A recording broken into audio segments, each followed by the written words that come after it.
Hai hai, ketemu lagi di channel ini. Ayo kita jalan-jalan lagi yuk. Kali ini saya mau ajak kalian untuk jalan-jalan eksplor kota Riok Ponorogo sekaligus belajar sejarah bagaimana Riok itu ada. Nah, kali ini nih saya mau ajak kalian untuk ke Monumen Bantar Angin.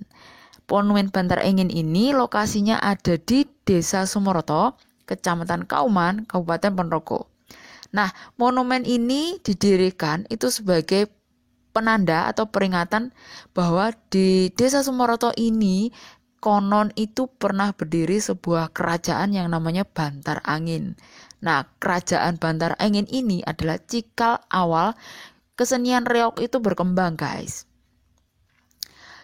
Di bagian depan kalian akan disambut dengan yang namanya sebuah patung.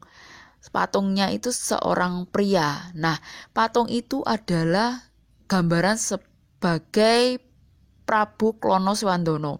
Yang katanya itu Prabu Klono Swandono itu adalah raja dari kerajaan Bantar Angin ini. Kemudian di bagian tengahnya kalian akan melihat sebuah tempat yang sangat lapang. Kemudian tempat itu sudah di paving gitu, guys. Nah, biasanya di Monumen Bantar Angin ini dilakukan berbagai macam pentas kesenian, yaitu pentas kesenian reog utamanya itu biasanya pada waktu bulan purnama dan juga waktu tutup grebek suro. Nah, biasanya tuh di bagian tanah lapang yang di tengah ini itu adalah tempat para penonton menonton kesenian reog itu. Terus kemudian di bagian belakang itu adalah panggung utama dari Monumen Bantar Angin. Nah, biasanya tuh pentas kesenian ataupun reog atau musik lainnya, teater, itu semuanya dilakukan dari panggung utama Bantar Angin ini. Kemudian di belakangnya panggung utama Bantar Angin ini adalah gor, yaitu di sini itu fasilitasnya tempat olahraga warga sekitar. Jadi kalau orang-orang itu pengen main bulu tangkis, itu biasanya mereka datang ke Gor Bantar Angin ini. Nah, kemudian nih ya, di Monumen Bantar Angin ini ada sebuah tempat yang disakralkan, yaitu adalah bentuknya itu sebuah pohon yang namanya itu pohon serut. Nah, pohon serut ini konon adalah pohon yang pernah hidup dari zaman Majapahit sampai hari ini. Jadi lokasi tempat pohon serut ini ada itu disekelilingi oleh pagar, kemudian di situ ditulisi tempat sakral Bantar Angin. Nah, kalian tidak boleh macam-macam di sekitar pohon serut ini karena tempat ini adalah sakral.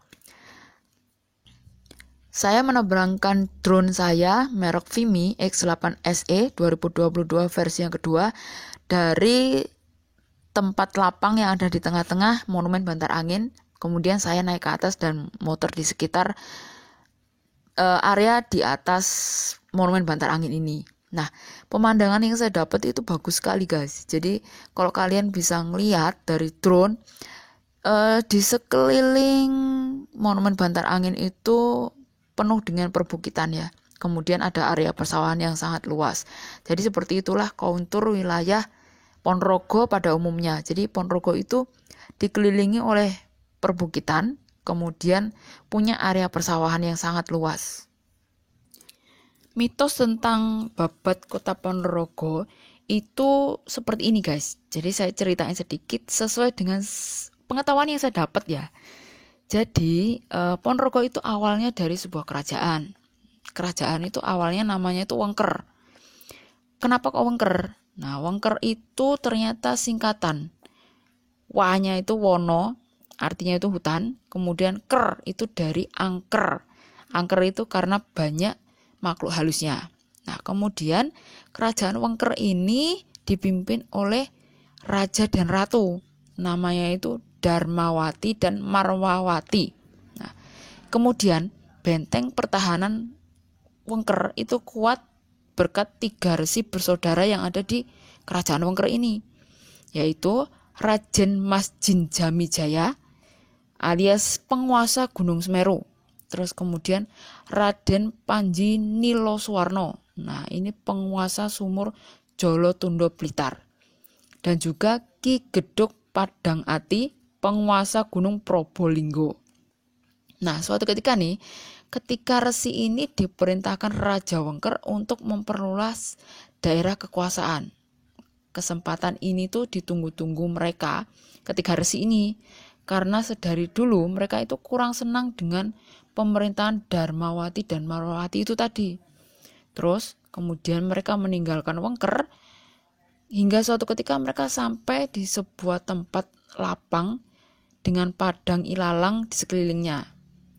Kemudian ketika pengembara ini menghentikan perjalanannya dan beristirahat.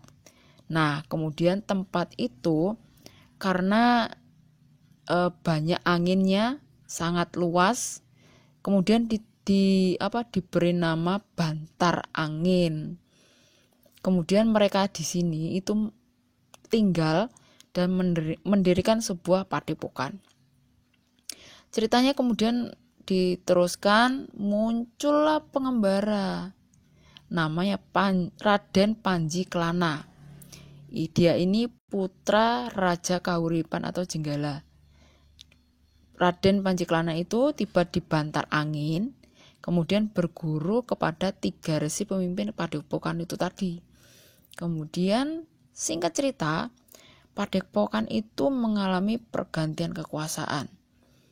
Kemudian karena ketiga resi itu sudah merasa terlalu tua untuk memimpin Bantar Angin, kemudian tampuk kekuasaannya diserahkan kepada Panji Klana. Nah, suatu hari ini di sebuah tempat di kaki Gunung Lawu, Panji Klana bertemu dengan Joko Pujang. Joko Pujang ini putra dari Raja Kediri. Nah, katanya nih, tabiat Joko Pujang itu tinggi hati, kemudian sombong gitu guys. Terus kemudian memicu perkelahian antara keduanya. Nah, adu kekuatan itu dimenangkan oleh Panji Klana. Kemudian ketika si Panji Klana ini hendak membunuh Joko Pujang, muncullah seorang Brahmana, seorang petapa tua gitu. Terus kemudian Brahmana ini kan penghuni Lawu, kemudian melarang si Panji Klana ini untuk membunuh Joko Pujang itu.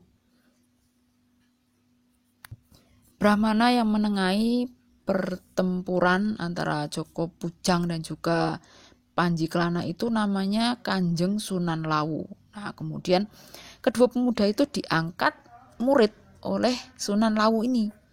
Nah, karena ketekunannya, Sunan Lawu memberikan 2 ajian kesaktian yang beda kepada mereka. Raden Panji Klana itu mendapatkan topeng kencana dan pecut Samandiman. Terus kemudian Joko Pujang mendapatkan topeng kesaktian dan juga aji landak putih. Nah, selanjutnya nih, Panji Klana memerintah kerajaan Bantar Angin dengan gelar Raden Panji Klana Siswohandono. Nah, sering diucapkan menjadi Raden Panji Klono Swandono. Nah, kemudian si Joko Pujang sendiri akhirnya mengabdi kepada Raden Klono Swandono dan bergelar sebagai Joko Pujang Anung. Nah, Joko Pujang Anung ini kerap disebut sebagai Pujang Ganong. Kemudian akhirnya Pujang Ganong ini menjadi patih dari kerajaan Bantar Angin. Nah, gitu deh. Itu adalah sekelumit cerita yang beredar di masyarakat tentang terbentuknya kerajaan Bantar Angin yang kemudian ini nanti berkembang menjadi kesenian reog itu guys. Jadi masyarakat di Sumoroto dan juga di seluruh Ponorogo itu sangat seneng dengan maksudnya sangat memelihara yang namanya monumen Bantar Angin ini. Karena apa? Dari sinilah itu katanya asal mula reog itu ada. Dari sinilah asal mula kota Ponorogo itu berdiri guys.